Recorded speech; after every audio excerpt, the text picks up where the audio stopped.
Welcome to the Crypto Teacher. And guys, I come back with that video just to make you think. And we have Mike Novogratz hitting us with the truth again. The Fed is taking away the punch bowl. No more injection. And we know it, guys, but we know what the Fed has to do. They have to build a fourth industrial revolution. And that's what Mike Novogratz leave out.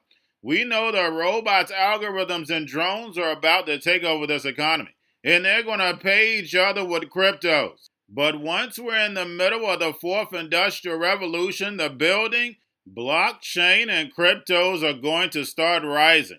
We know the legacy global markets are going to be destroyed.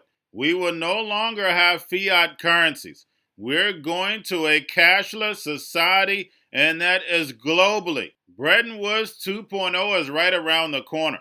The fall of America to Babylon and the US dollar, and the rise of China, the dragon, and the digital Yuan backed by that digital SDR. And remember, the Crypto Teacher told you, because he knows. When it comes to the New World Order, it's all planned out. You have a wonderful day. What do you think is really happening here? Let's talk about just the fundamentals, and to the extent they're fundamentals, but just even the way you think this market is moving. Where are the fault lines at this point? Yeah, listen, we are not going to get a soft landing. When inflation gets as high as it gets, you need to put the economy in a recession to stop inflation. You've got inflation expectations that have come a bit unhinged. I was saying recently, until I can look my employees in the eye and saying, you're lucky to have a job, instead of saying, would you like salted popcorn or buttered popcorn on the 3 days you guys come into work? Right. The leverage has all been with the employees as of the last few years, everywhere, not just in the high end jobs like Wall Street and the crypto business, but all the way through the spectrum. Until that shifts, until we see layoffs, until we see not 11 million people looking for jobs, you're not going to see inflation come down. And so we're going to go through a painful stagflation process. We're in it. What you're seeing now is big liquidation. Who knows how, markets always are ahead of the economy. And so you look at like the ARK fund, or you look at some of the big hedge funds that are down. That often leads to liquidation. The market senses blood and goes for those positions. And so bear markets are hard to trade. You're going to see vicious bear market rallies, but the NASDAQ sell-off isn't over. As long as the NASDAQ and other risk assets are selling off, crypto won't trade spectacularly well.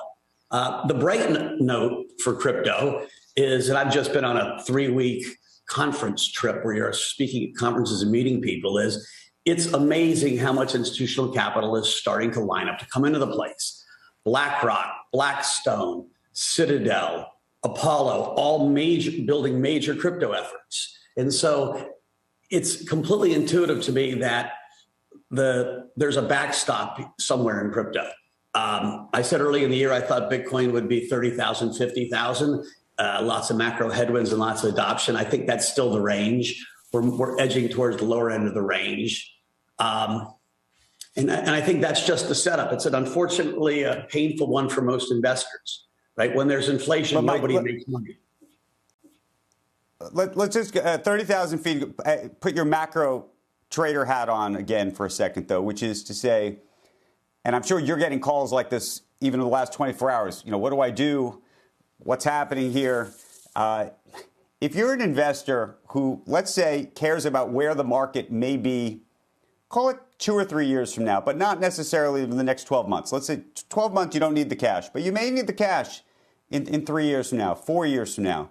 Do you look at this and say, this is going to be one of the great buying opportunities of all time? Or do you say, hold on to that cash because the buying opportunity hasn't even shown itself yet? I think you got to scale in, because I think we're in the middle of creating that buying opportunity, and you've got to pick your asset class. Like crypto has been very correlated to the NASDAQ. That correlation will over time break down. You've already seen the beta of it break down, i.e. NASDAQ falls 3%, crypto doesn't fall 9% like it would have last year, right? So the beta's gotten closer to 1 than it was 3. But I do think there's more pain to come, right? So I look at the NASDAQ, I think we could be at, within the next few weeks, we could be at 12,000, then it'll bounce. But maybe the final destination is something like 10,500. And what's different than '08, different than '01, different than the COVID crises is the cavalry isn't here, right? There is no giant injection of liquidity to create the V. We're going to go down and then we're going to grind until there's a new story that shows up and then take back off again. And so it's not going to be nearly as pleasant to plunge in and buy the low, right? If you did that after COVID, you look like a hero 8 weeks later. There's not a lot of hero trades out there.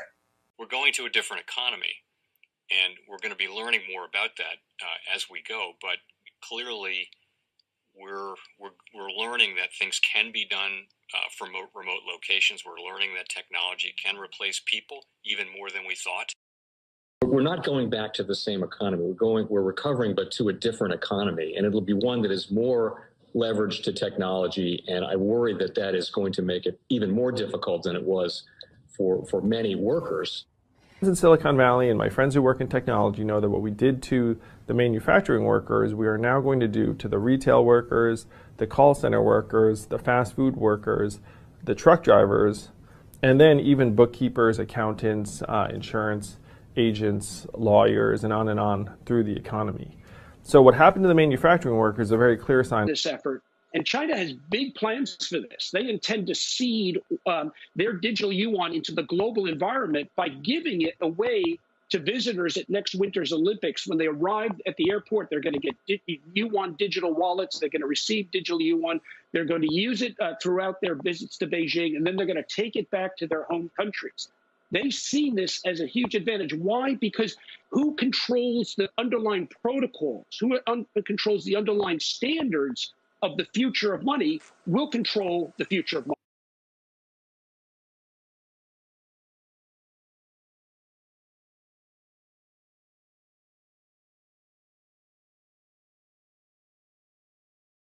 Most powerful person in the world is the storyteller.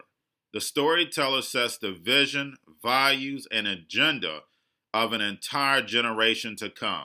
Steve Jobs. And guys, you know I truly believe in this. When you look at the New World Order, they're the storytellers. And that's the reason why I wrote my New World Order book. But guys, now it's time to change the current generation. And I wrote 3 kids' books. You know I love the Trinity because I understand the power that's in it.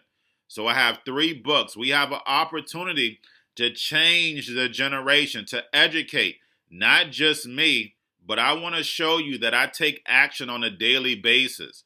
And I want you to take action on a daily basis. Whether it's your job, whether it's in your community, we have an opportunity right now to educate the masses. I posted this on my Twitter account. Please share, but this is a short clip of the 3 books. There's going to be a clothing line and action figures. Please get these books for your kids, nephews, cousins, friends, so therefore we can start the re-education now. Because as we see, the 4th Industrial Revolution foundation is definitely here. Robots, algorithms, drones, taking humanity out the picture. We have to re-educate. But let's get into the video. Part 1. King Joshua and Grandma Tam save the village. Part 2. King Joshua and Grandma Tam save New York. From COVID Stories 3. Part 3. King Joshua and Grandma Tam goes to China. It's mandatory to get part 1, part 2, and part 3 of this series. It's time to re-educate Generation Z.